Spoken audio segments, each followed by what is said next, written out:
Ko misli da može da reši ulicom nešto, nek izađe na ulicu. Ali nemojte misliti da ćete bilo na koji način mene, kako bih rekao, gurati, ucenjivati i izvlačiti iz mene više da kažem ono što mogu.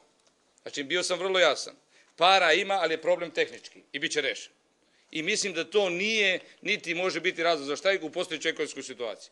Ja sam i član Ekonomsko-socijalnog saveta, neke vaše kolege na višim nivoima srećem tamo, razgovaramo, znam kakva je ekonomska situacija u Srbiji, znate i vi dobro kao ja, i mislim da bi mi u prosveti trebali da se posvetimo poslu i da tražimo ovako, kao što ja tražim, da se isplate plate na vreme i u skladu sa zakonom.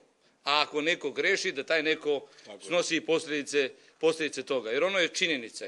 U ovih godinu i nešto dana mi nismo imali otpuštanja, a ja vam kao ministar kažem neće biti otpuštanja. Kućete više od mene. I ima para. I radimo na sadržaju.